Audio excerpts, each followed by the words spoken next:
Hello, I'm Betty Casey, editor of TulsaKids magazine, and we're partnering with St. Francis Hospital and the Children's Hospital at St. Francis on a series that will provide parents with information to help keep kids healthy.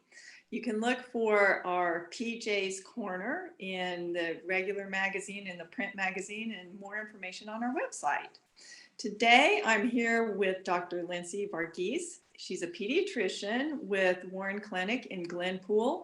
She graduated from the Texas College of Osteopathic Medicine in 2016 and completed her residency at the University of Texas Medical Branch. Dr. Varghese is also the mom of a toddler, so she understands how we parents are. Today, we're going to talk about kids and sleep. So welcome, Dr. Varghese. Hi, thank you so much for having me. I appreciate this opportunity to help parents with their children's sleep.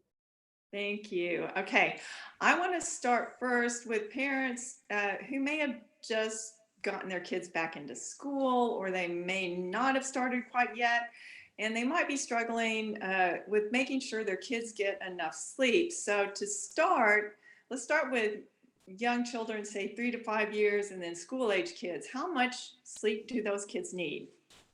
Yeah, so 3 to 5 years would be considered preschool, of course. And technically, when you talk about how much sleep a child needs, we have to remember that some children that have special needs, like autistic children, and some other children with cognitive delays, they may have special needs that need to be curtailed to them. So this does not apply to every child, but in general, research shows that children 3 to 5 will need about 10 hours to 13 hours of sleep daily. And school age, you want to think about 6 to 13-year-olds. So, first grade to middle school or so, about 9 to 11 hours of sleep. And for high schoolers, now you're thinking about at least 9 to 10 hours of sleep. We'll talk about those teenagers in a minute, also infants, because they're a whole different category. But that's quite a lot of sleep. And when you were talking about toddlers, does that include nap time? I mean, when do kids give up nap time? That's another question that I had. That is a good question, and it varies with each children. I recently had a child who was 8 months old. She was sleeping for a good straight 13 to 14 hours a day, and the mom was like, she doesn't take naps. And I said, well, if she's doing that good with sleeping, which is very, very good at 8 months, sometimes they won't take naps if their sleep is deficient. So with my child, for example, she's a toddler. She's about 1.5 years old. She still has nap time. She'll sleep for 2 hours during nap. So it varies with children, but technically sometimes around 3 or 4, they might not want to take naps, but they can do that when they're younger as well. Okay, so as long as they're getting enough sleep, you can kind of gauge that by your own child. And let's talk about sleep routines. Families may be out of that sleep routine starting back into school, and of course it stays light still past most bedtimes. So what are some good sleep routines that we can develop to help our kids get all the sleep they need? Well, most of us, I think, will know some good sleep routines because we ourselves have to practice these in order to get a good night's sleep. And we sort of know with some, we internally know what helps us sleep. And that goes for children as well, except children are more likely to have less discipline. They want to stay up late, they want to watch that video or play video games. And you have to push them a little because long term, you know that they're going to be tired in the morning if they don't sleep at this time. So one simple thing you can do is have them sleep at the same time every day, even during the weekend, and go to sleep at the same time and wake up at the same time. This is so important. So having a time, maybe 30 minutes to an hour before bed, where you say, let's put away our electronics. Let's follow a routine of brushing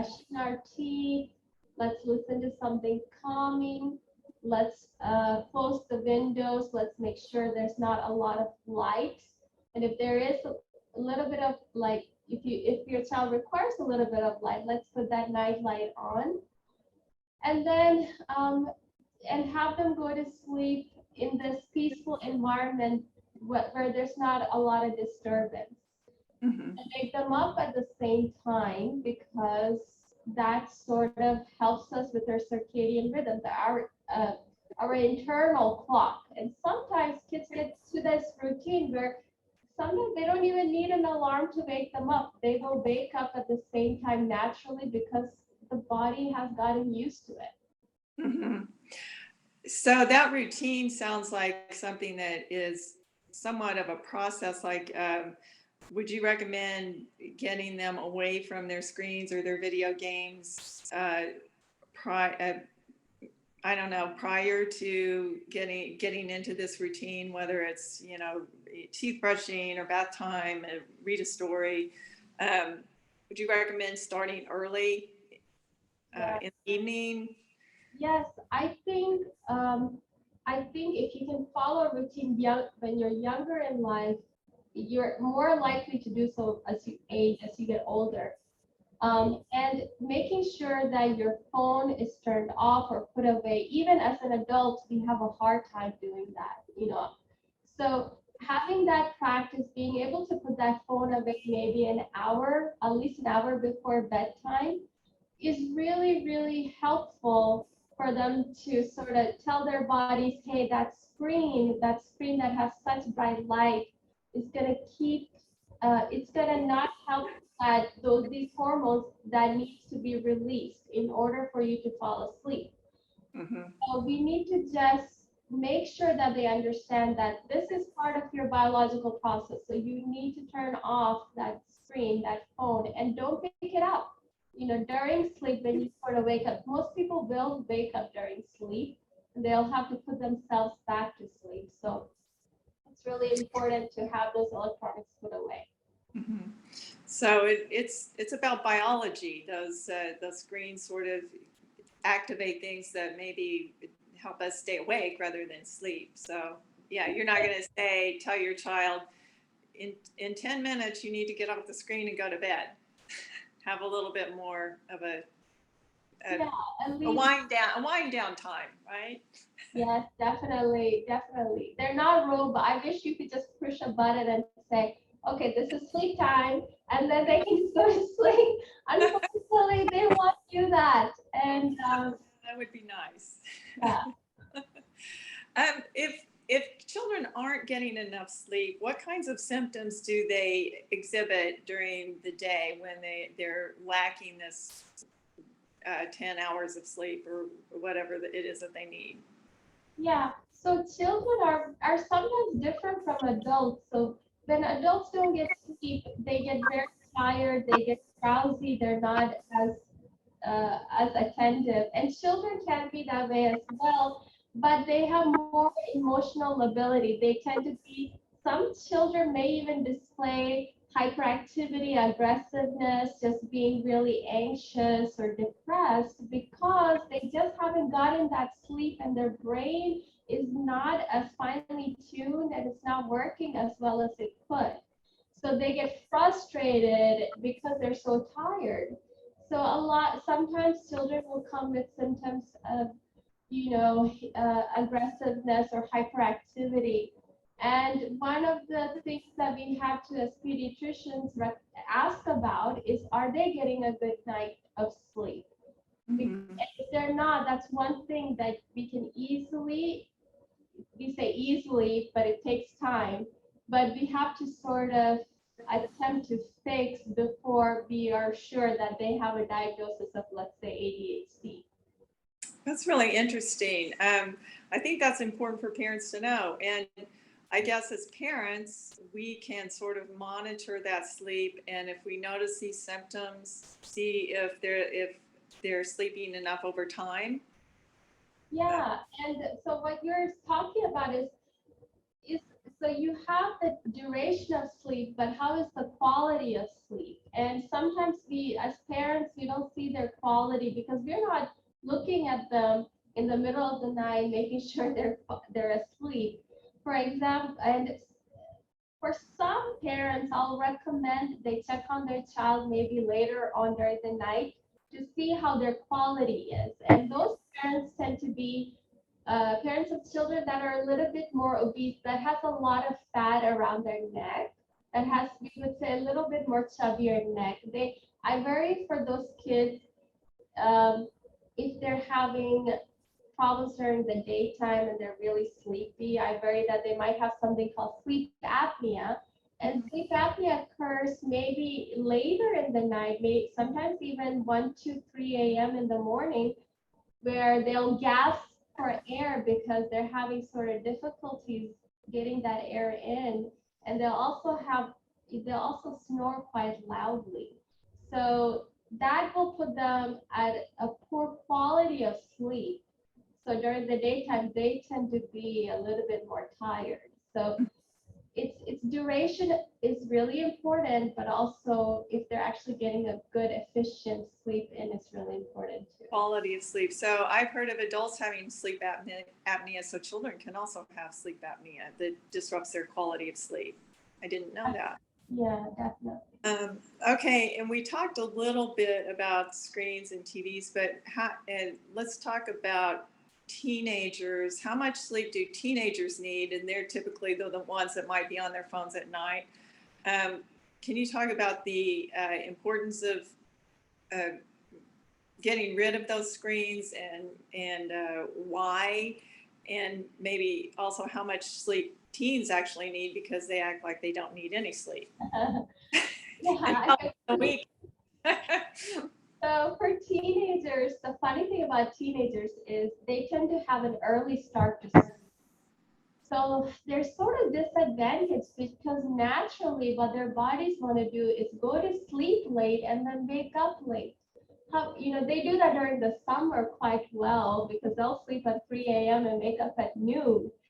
Unfortunately, with school, school starts around 8, some school starts around 8:50, 8:30, so they have to wake up by 6:30, get on the school bus, go to school.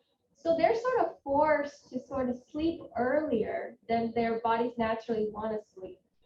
And this is really hard because now you have to sort of tell them, I know you think you only need 4 or 5 hours of sleep. I know you think that you're Bill Gates and that's all you need, but that's not true. They really, at the teenage year, they're sort of going, most of them are still going through puberty. Growth hormones are released during sleep. A lot of brain connections and plasticity, they're made during sleep. So it's really important and critical that they get that sleep. So 9 to 10 hours of sleep, if they get 11, that's wonderful. Is good for them. So if they have to wake up by 7 o'clock, then I would say go to bed, try to go to bed at least by 10, so that bedtime routine, start at 9:30, go to sleep at 10, and try to wake up at 7, and do this routinely on a routine basis. Mm-hmm. And it's sort of hard because when they're in high school, they get loads of homework, they get anxious, they get a lot of things like screen time. They're on Instagram and Facebook, which is somewhat addictive in certain situations. So sometimes the parents have to really go in there and say, hey, we got to turn off your phone. We got to get you off of that and get you to a good nighttime habit. Yeah, I think having had teenagers, I think that's good advice. And I have read some research about school start times and how that really doesn't work with the teenage schedule. And there are actually some school districts that are going to later start times for high schools, which I think is an interesting thing. So, yeah, and I think, as parents, we have to sometimes be the bad guy, unfortunately, get those phones out of the room. So let's talk about the other end, infants. How much sleep over the course of 24 hours does an infant need? Talk a little bit about babies and their sleep patterns. So when you talk about babies, infants, you talk, oh, the slide's out.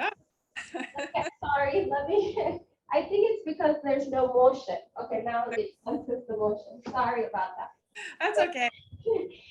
So infants, we can actually separate them into 0 to 3 months, and then after 3 months, 3 to 11 years old.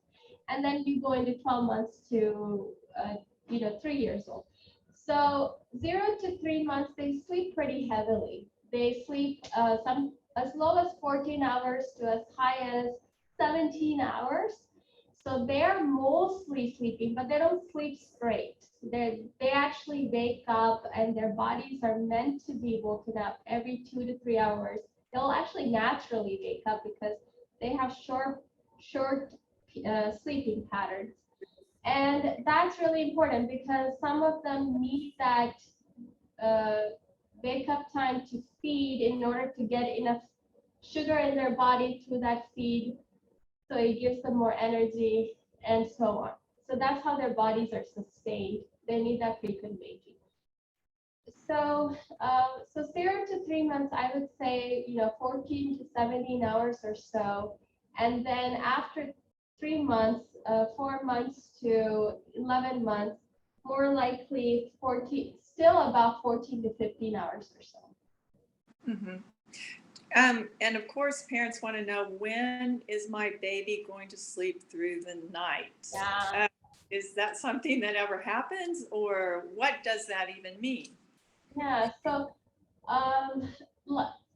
throughout the night, we all struggle with a newborn baby waking up 2 to 3 hours. Our bodies are not used to that, but their bodies sort of have to. For the first month, I actually tell parents, if they're sleeping through the night, I sort of want you to actually wake them up every 3 hours or so to make sure they're being fed, 3 to 4 hours or so during the nighttime. Because that first month of life, you want to make sure that they're actually being fed routinely and they're gaining weight and so on.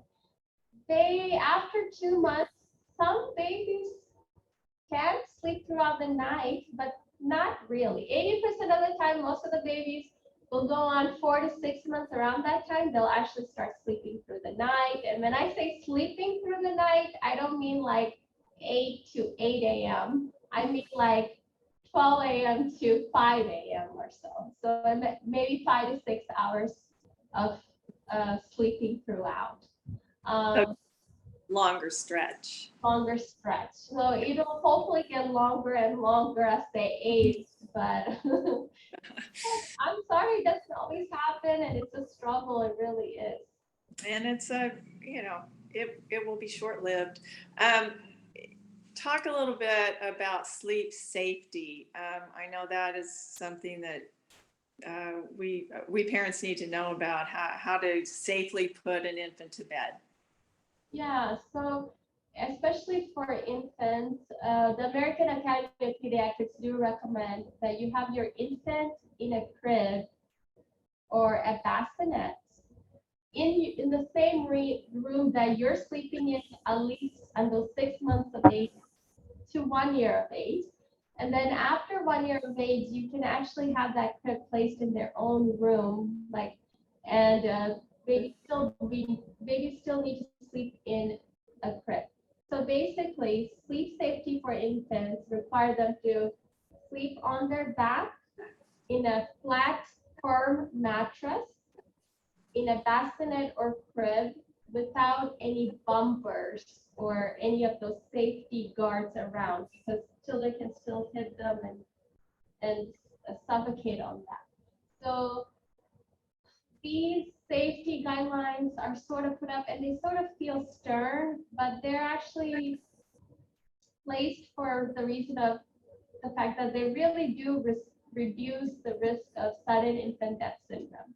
Mm-hmm. So that's the reason. Is that the reason you want them in the room, not in your bed, but in the room the first 6 months? Is that the reasoning behind that? Yes, in case you hear some kind of abnormal gasping or, okay. As parents, we always look at our babies, and sometimes we look and see if that chest is rising. It's sort of yes. Innate in us to do that. It's very weird, but maybe that's biologically wired in us too. So yeah, most is sudden infant death syndrome, which is very rare, by the way. But when it does happen, it tends to be very, very sad.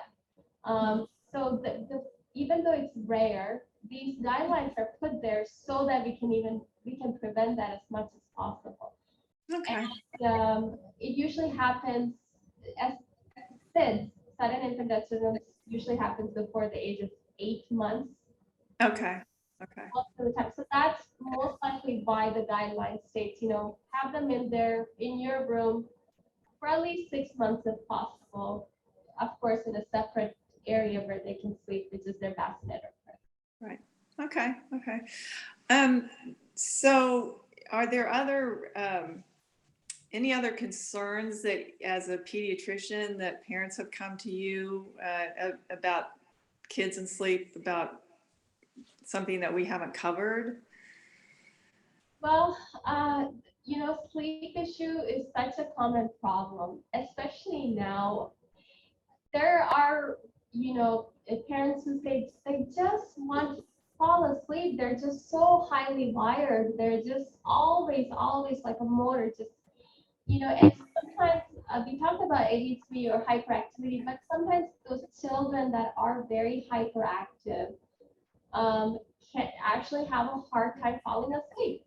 But not only that, if you are to put a children on a stimulant like a medication for ADHD, that medication actually affects their sleep as well. So there are medicines that your child may be on for different issues that can also affect their sleep. Mhm. Um, so you want to go over that with your pediatrician to see if it's a side effect of a medicine that they're taking.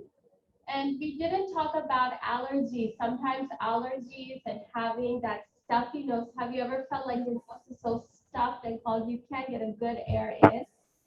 Sometimes even if you're infant or you're older, your preschool child has a lot of allergies, they're not going to be able to sleep very well.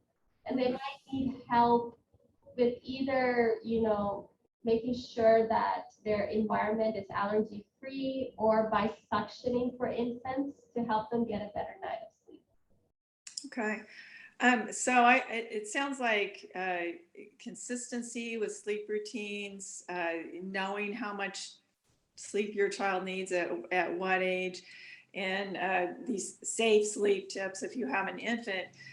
But if you have any concerns about any of these things, or if your child is showing symptoms, some of the symptoms you mentioned of not getting enough sleep, talk to your healthcare professional, talk to your child's pediatrician. Yeah, I think that's important. And being able to talk to other mothers about tips on sleep is really important too, because sometimes as a healthcare professional, we don't see the child routine, like we are in the room with them for 30 to 45 minutes or so, maybe less than that. But sometimes when you're in an organization where you're with other moms and you hear something and you're like, oh, that sounds like a good idea, and you want to check that idea with your pediatrician, that's a good way too to assemble some tips on how to get your child a better night of sleep. and Yes. and also remember that, even though we have these tips, every child is so different. We're all so different. So sometimes certain things for work for certain children. Some children are very in tune with listening to something calm and that'll help them fall asleep.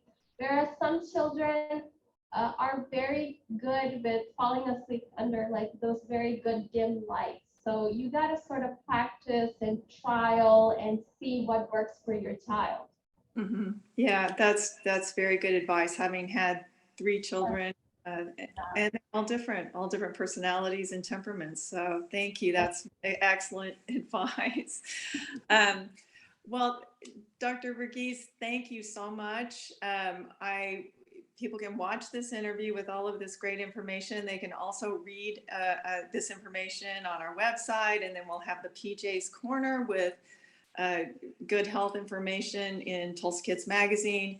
Of course, this is a partnership with St. Francis Hospital and health professionals there, and is presented by the Children's Hospital at St. Francis. And we appreciate you so much for sharing your expertise with us today. No problem. Thank you. And I hope it has helped the beginning of a good night of sleep. I hope so too. We all need sleep. Thank you.